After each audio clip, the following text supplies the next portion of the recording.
Hello and welcome. In today's video I'm going to share with you the 5 best Ark cave tames, and before we get into it, make sure to like and subscribe as it really does help the channel. In at number 5 is the Megallosaurus. Now this really is an insane caving creature as long as you have a cryopod, as this thing isn't going to fit into every cave entrance. This thing also does actually spawn in caves as well, so it does really make sense why it is a great caving creature. But also, don't use this thing in the daytime as it is going to be an absolute pain, but as soon as it turns night, this thing is an absolute walking menace. It has an insane amount of melee damage and a reasonable health stat to go along with it. Just maybe don't fight Microraptors with it, as that isn't going to end well. But as you can see here, it is actually utilizing one of its abilities. It will grab creatures in its mouth and absolutely demolish them, and they have no way of attacking back. And this is truly a great ability for just getting rid of all of those tiny creatures that are just really annoying you, like Microraptors, and in this case, definitely Microraptors. But this thing is also great at killing many other creatures as well. This thing has a very reasonable amount of melee damage and will basically kill anything that it attacks. A Barionics, very easy. A Spino, also very easy. And you could even do something like a Giga or a Argentavis. And if you're really going for it, maybe a Titanosaur. Also, another feature that they have which makes them really great for caving is they are actually very mobile and they are reasonably small. Obviously not as small as a Barionics is, but they will still fit into most caves, and if you have cryopods, these things will be fine in any cave. These are a definite caving creature if you can shell out for the mild difficulty in taming one. In at number 4 is the Mantis. Now personally, I think this is actually a great creature for caves. Obviously not underwater caves, and I probably wouldn't bring it into caves with lava as well, but this thing is still great for most of Ark's caves. Namely, it is quite a small creature. This thing will fit into pretty much any cave, and if you do have a cryopod, all of those little tight gaps, this thing should be able to get through, as you can just cryo it up, walk through yourself, and then cryo it outside of that gap. But the main reason why these things are actually good for caving, especially in quicker caves, is their ability that they can equip melee weapons. So you can have some pikes on your Mantis, or in this case, swords, and you can just plow through loads and loads of insects. You will just have to be wary about their health stat though, as sometimes that can be a bit iffy, and you really don't want to get your Mantis killed, as these things are a little bit of a pain to tame, as they require a ghillie suit, bug repellent, and either deathworm horns or woolly rhino horns. And it can take quite a lot of them if you are taming a high level, and if you're doing caves, you probably are going to want to tame yourself a high level, as you don't want this thing to absolutely suck in a cave. But if you do tame a Mantis of reasonable level, these things will be great for any cave runs you have. Just remember, like I've said many times, to really keep an eye on that health. In at number 3 is the Meggathereum. Now, if you didn't know about the Meggathereum special ability, then you will not know how good of an insect killer this thing has. And actually, one of the main enemies that you will face in any kind of caves are insects, so it really does make sense why this thing deserves to be on this list. This thing is absolutely insane for killing insects, and it is the best creature by far for that. And especially in the caves with just so many insect enemies, having one of these things on your side is great. But there are some disadvantages to these things, namely they are quite big, so they're not really going to fit into smaller caves, and you're going to have to utilize cryopods, and then you'll probably have to wait for some cryosickness timers, as any tight squeeze in a cave this thing probably isn't going to fit through. But in some of Ark's bigger caves, this thing will definitely be great for the job, and it will be great for the job in any of these smaller caves as well, unless it's that one ice cave where you have to crouch the whole time. This thing is not going to fit, don't even try that. And pretty much for that cave, no creature's going to fit at all. But for those caves of reasonable size, with loads and loads and loads of insects in it, these things are a great shout, as they will plow through them with ease. and you can auto utilize other creatures in the cave as well, but have this as a backup. In at number 2 is the Thyler. Now this thing actually is a really great cave creature. Yes, you may want to take something like a Sabertooth in, but I find they don't really do enough damage and they don't have enough health to rack up in most cave situations. And the Thyler definitely does deal enough damage and has enough health and agility to get the job done. The Thyler is equipped with a wealth of abilities, namely its bleed ability when it attacks. This is insanely useful when attacking any kind of creature. Yes, it does not have a buff, which is insane at attacking insects, but this thing can still really pack a punch. Overall, this thing is a very good creature for caving and better than the Meggathereum, mainly because it is a lot smaller, and for caving, the size of the creature is probably one of the main factors. Obviously, health is going to be very important and damage as well, as you do need your creature to actually fight through the enemies and you need it to survive, but size is really something you need to consider, and the Thyler is a reasonable size for caving. It may not fit into every cave entrance, but with cryopods, this thing will be fine in almost every cave. But don't take this thing to underwater caves, as it is just going to drown. They are actually okay at swimming, so if the cave you're trying to run has a few underwater sections, these things will be fine, but don't take them into the underwater caves. And in at number 1 is the Barionics. Now these things are definitely a favourite of mine, and I personally think every Ark player should tame one of these things, especially if you are doing caving, as that is one of the main reasons to tame this thing. This thing is by far the beast of doing any cave run. Firstly, this thing has a very reasonable melee stat, and it will get you through any cave enemy that you can find. Unless you're going through hordes of insects, the Meggathereum is still going to be the best at that. But also, on top of that, it does have a reasonable health stat as well. This thing is going to survive through any cave run that you go through. And these things have a horde of special abilities on top of that. Now, if you didn't know already, the Barionics has a secret ability underwater. When the Barionics goes underwater and you press C on your keyboard, it will have a spinning ability. This thing works as an attack. It's not going to do any damage, but it is going to stun any creature up to the size of a Megallosaurus. So this actually makes the Barionics a very viable creature for doing the underwater caves. Yes, a Basilo would be a great shout as well, but if you're on a bit of a budget, I might say, the Barionics is a great shout for doing those underwater caves as well. Also, on top of that, this thing's size is absolutely perfect. This thing fits into almost any cave, apart from that one cave where literally no creature can fit in, and that makes this thing so much more useful, as you do not have to wait for cryo timers, and in most cases you don't even need to use cryopods. So if you do not have access to them yet, the Barionics is a great. And I know many of you are going to say that this isn't a real flyer, the Bloodstalker, but I'm going to start with this thing in at the number 10 spot, as I think it is deserving of this list. As you know, it is a kind of airborne creature, and yes, there are some gliders on this list, so you could say flyers and gliders, and I'm bending the rules slightly. But either way, talking about the Bloodstalker, this is pretty much your best bet on the Gen 1 expansion map. And if you're just playing on Gen 1, then this is like the only creature which you can use to really get around. There are no other options accessible to you, as flyers aren't allowed on that map. And this thing can absolutely zip across the map, and is a really great water creature as well, which is actually what I use it for the most. Ironically, considering I'm talking about flyers in this video, I don't really use it as much for its, you know, kind of Spider-Man-esque abilities. I mainly use it in the water, but still, it is an insanely great flyer. You could say, yes, I know it's a glider. I'm just going to call it a flyer for the purpose of this video.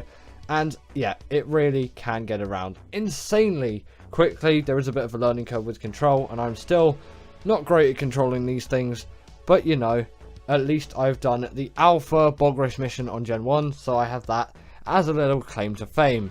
And also, learning these things are great for Gen 1. Again, those missions are going to get you hexagons, so if you learn how to fly one of these things, then those bog spider race missions are going to be really easy. and they're just a really useful creature to learn as well. So I think if you haven't already and you have access to it, give the Bloodstalker a little go, and you may find that you enjoy it quite a lot. Next up we have the Wyvern, and this creature is definitely one which has to be on this list and does actually count as a real flyer and not a glider, but I'll stop talking about that now. Either way, the Lightning Wyvern is my preferred Wyvern, so that is why there is B-roll of that particular Wyvern in this video, and they are actually one of the faster flyers in the game, although it may not seem like it. They are, and they really do rack up when it comes to flying, and you know, they deal a lot of damage on top of that as well. Their only real downside being their frankly annoying taming method and also their rubbish turning circle, but that isn't really what you're going to be using these things for. You're not going to be doing handbrake skids down a highway with a Wyvern for that instance, even though there aren't even really roads in Ark. That's a pretty niche thing. Either way, if you're on the ground and you press C, they're actually pretty good wood gatherers, which most people don't take into account for. But they can also, on top of being great wood gatherers, be great creatures for picking up other creatures as well, which a lot of people do use them for. And it is kind of buggy how they pick up creatures, but you know, it is Ark, I guess. That's just kind of what's expected, really. And the reason why the Lightning Wyvern is the best is just its special lightning and breathing ability, in my opinion, just has an advantage over the fire, poison and ice abilities. Namely because it deals some torpor damage, I think, and it has decent range and control. Next up, we've got the Pteranodon, and this creature does have to be on this list, and although it isn't going to be the greatest flyer out there, considering its level and accessibility, it does have to be on this list for obvious reasons. Its accessibility is one of the best out of any flyer, really. The Crystal Wyvern is the only one which I can mention, which is a little bit more accessible, as a note run is really easy and no saddle is required whatsoever for that, and it is an easier tame in this thing. Although the taming for the Pteranodon is ridiculously easy. Club it or a couple of trank darts once bowlered, and there you go. A higher, or even highest level 150 Pteranodon can be yours as quickly as that. And they're great for PvE players and also for PvP players as well, especially for raids early on in the game, as these things spin attack can be extremely useful for destroying things inside bases such as smithies, and also players and creatures if you're encountering anything like that. But they're also just great creatures for general travel around the Ark map as well, so you know, they definitely have a huge advantage when it comes to that.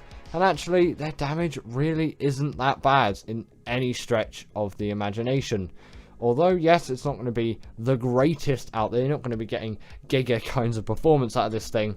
They still really do pack a punch, in my opinion, when it comes to terms with damage. So, yeah, they definitely do have a lot of respect with me for that quota, considering how easy they are to tame.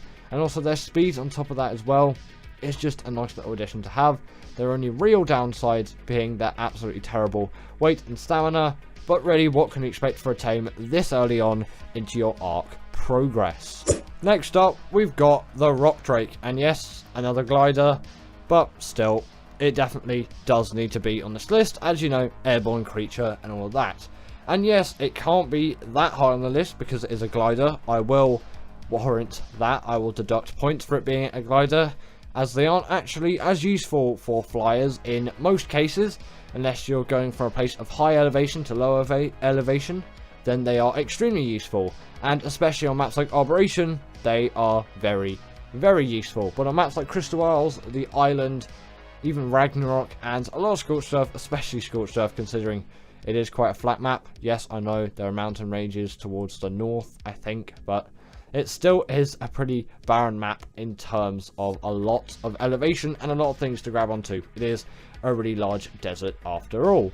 But, you know, for all of those cases where this thing is useful, it definitely does rack up. And its stamina drain is actually pretty minimal, which is great for any kind of traveling mount. And obviously its damage really is going to rack up as well on top of that. And that means you can protect yourself on your travels as well. But they do also have the speed to get out of any sticky situation which you may find yourself in. And even on some flatter grounds, they actually aren't the worst and still usable, although I'm not sure about what other maps these things do actually spawn on apart from Arboration. I know they were on Crystal Isles in the mod version of it before it became an official Ark map, but I'm not really sure what other maps they spawn on, and they may only spawn on Arboration, but correct me on that if I'm wrong, as always, in the comments down below. In at number 6 is the Maywing, and I promise that this is the last glider on the list, and there are no more gliders after this point, so if you're getting annoyed by the gliders on this list, no more past this point. They can't be in the top 5, they are gliders and not flyers after all. In terms of the Maywing though, this thing has just insane speed. Its speed is one of the best in the game, if not the best, for any kind of travelling mount, and it also seems a lot easier to control than the Rock Drake. And again, like the Bloodstalker, I have done the Alpha Maywing Glider race mission, or whatever it's called. The one on Gen 2, the Maywing race mission, just that one. Yeah, that's my claim to fame for this thing. And also, I just really enjoy using this thing across any map, really. And this biome of the Crystal Isles is a good example of where the Maywing is extremely useful, because there's a lot of varying elevation. But they're not just insane gliders, which their saddle was unlocked at level 19, which is absolutely insane for their wealth of abilities. These things are also portable feeding troughs, which makes breeding and raising creatures so much easier, and they can also gather berries on top of that too, which is just a very nice bonus, which, you know, every creature, if they have it, it is definitely very welcome, considering their wide use. In at number 5 is the Crystal Wyvern, and this creature, why is it so much higher than the Wyvern on the list? And I definitely do have a preference, and more for the Blood Crystal Wyvern than the Water Crystal Wyvern, or whatever this one's called. I can't actually remember, but, you know, for the purpose of the Crystal Wyvern, this one generally just looks more like what you would think of a Crystal Wyvern. It just kind of has that more Crystal Wyvern-y feel, but definitely go for the Blood Crystal Wyvern if you can.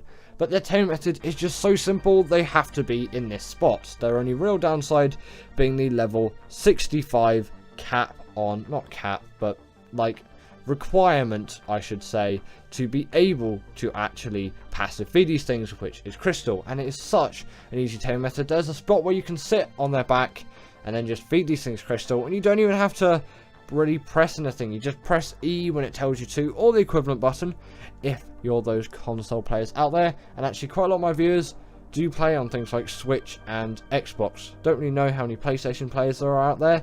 If you're a PlayStation player that's watching this video, comment down below. There'll be a pinned comment which I would have put there, and just chuck down the PlayStation gang, you know.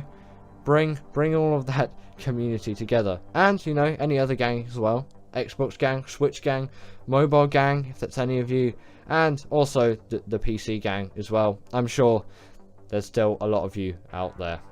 In at number 4 we have the Renogan, and the fact is, this is probably one of the best creatures for transporting tames if you don't have access to a cryopod, which wouldn't really make sense considering the level requirement on the saddle and its very difficult tame method. If you didn't know already, this creature spawns on the island and the Lost Island in those locations, which are on screen right now. And actually, on the old version of Ark, they're really hard to find.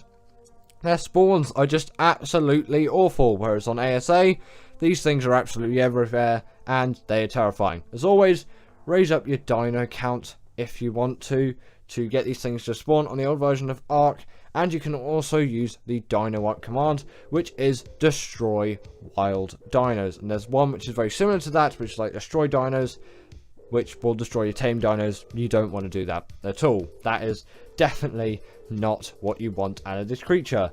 But the thing is, in terms of its transporting abilities, it can pick up Rexes, and it is widely used in PvP use for just absolute decimating bases, as its damage and wealth of abilities is insane, frankly. But if you want to know a quick, brief synopsis on how you tame one, you get a pheromone gland from a male Renogan, tame a Bronto and get the resources, which are on screen now, only necessary for 100% effectiveness, of course. Then you want to get your Bronto when you find a female Renogan, get it to aggro on you, then trap it in some way. The net gun is the best, but you can obviously get those gateways and dino gates in. That'll be a bit harder though. Then just get its health to as low as you can and use the magnifying glass, or if you have access to the awesome spyglass mod or use it, then yeah, use that, because it will very much help you in visualizing it, as you can damage it and see its health at the same time instead of having to switch between. But the magnifying glass is definitely going to work, and I think the tech binoculars will work as well, which you may have considering the saddle level requirements. Then you want to feed that pheromone to your Bronto, and then after it comes out of the trap, it is going to impregnate your dino. Also, feel free to damage it more if needed. Then after that, it will have those hunger timers, which are necessary for 100% effectiveness. Then it is just going to fall over, and sadly your creature is going to die. So don't make it a creature which is too special to you. Then a baby Renogan will come out, press E, and there you go. In at number 3 is the Snow Owl. And, you know, this creature has a wide range of abilities, which really do need to be respected in terms of any Ark creature out there. And this really does demonstrate a lot of abilities. If you're not a Snow Owl guy, just pretend everything I'm talking about here is to do with the Griffin, because the Griffin is not on this list, but it is still very similar to this tame in terms of obviously that diving ability, although it can do damage from it, and I don't think the Snow Owl can. But you know, the Griffin is just going to be one of those honourable mentions. I'm not going to include it in this video, as I'm not really a Griffin user. Everything that the Griffin can do for me, the Snow Owl can do for me, so I'll always use that. And on top of that, it also does have a sort of heat-seeking ability, which allows you to see any kind of organism which gives off heat, which I think is every Ark organism. Great for PvP scenarios if you're trying to track down a player, or in PvE if you're just trying to track down a dino, which you've lost in some cases, which happens actually quite a lot and you wouldn't really expect it.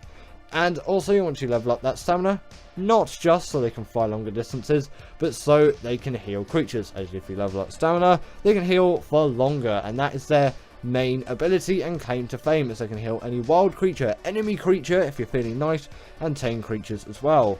The wild creatures being very useful, as if you're trying to tame a creature, then you can heal it up if it's low on health, or if you've just got its health low by absolutely pumping tranks into that thing, and it will make that tame go significantly smoother for you, and you're not going to regret taming this thing. Also, if you have gachas on top of it as well, then you have yourself the benefit of feeding those gachas owl pellets and getting insane loot out of them, which is just, it's just really nice to have. And yes, it's not going to compare to the speed of the Managama, but the Managama isn't on this list as well. I'll just chuck it out as another honourable mention. But if you do have access to the Snow Owl, then I really think you should tame this thing. Very easy knockout tame, and 100% worth it because of its absolute wealth of abilities. In at number 2, we have the Argentavis, and this did have to be in this spot. It is an absolute insane creature for so many things, namely the fact that it is like the best carrier of metal out there, and no creature can really compete with this thing on that front, as it has insane weight reduction on things like metal, crystal and obsidian. And when paired with the Anki and the Dodic, you have yourself an absolute farming machine, as this thing can pick up both of them, obviously not at the same time, but it can actually pick up some smaller creatures like the Dodo in its beak, just as a nice little ability. You can carry a player and a Dodo if you know you're that kind of guy, and obviously those Ankis and Dodics are going to harvest all those necessary resources, and then the Anki can carry it, or the Dodic can carry it for you, but you'll probably want to put it in the Alga's inventory, as it has that weight reduction, so the weight is going to be less. Not sure about weight reduction on the Dodic and the Anki though. Also, their saddle does act as a portable smithy, which is nice, and if you eat a dead corpse of any kind, they will also get a regen effect, which is insane for healing up their health. But before we get into the number 1 spot, I just want to list a quick couple of honourable mentions. I have to mention the Quetzal. That thing is an absolute beast of a flyer, and if you ever find yourself taming one, you're probably going to be very happy with it, although it does have quite a slow speed. Then also the Griffin has to be here for obvious reasons. Put the Managama here as well, because you know it's widely used. And with that, we'll get into the number 1 spot. And in at number 1, we have the Desmodus. And this thing has to be in this spot, in my opinion. It is just such a useful creature. It needs to be here. It has to be. But instead of me just ranting on about this having to be in the number 1 slot, what does it do? Well, firstly, it does have the glide ability like the Snarl, which I love to have in a flyer. And it's something which I think if the RG had, be really cool, actually. And I would enjoy that. But mainly their Sanguine Elixir is what makes these things great, as it is an absolute cheat for taming. 30% of that tame is already been done for you with a click of a button. They can also farm blood bags as well, making them really great for taming other ones, as you don't need to spend ages farming loads and loads of blood bags. And Bloodstalker tames are a lot easier as well. They can also grip onto walls and vertical ceilings, not vertical ceilings, vertical walls and ceilings, I should have said, like a Tapijara, and then go invisible. That didn't really work for me because for some reason my arc was just glitching out, and it also maybe I'm in the wastelands and that doesn't have a night cycle, so it only does work at night. I should mention that. But yeah, these things, absolutely insane tames with abilities no other creature even has. So thank you to my wonderful patrons Ekaterina Puchkova, Karina Thorne, Dominic Masijewski and Ethan Tapia, who have all supported me through Patreon or through YouTube memberships. If you want to join this list, then go join Patreon or YouTube members, but thanks to all of these guys.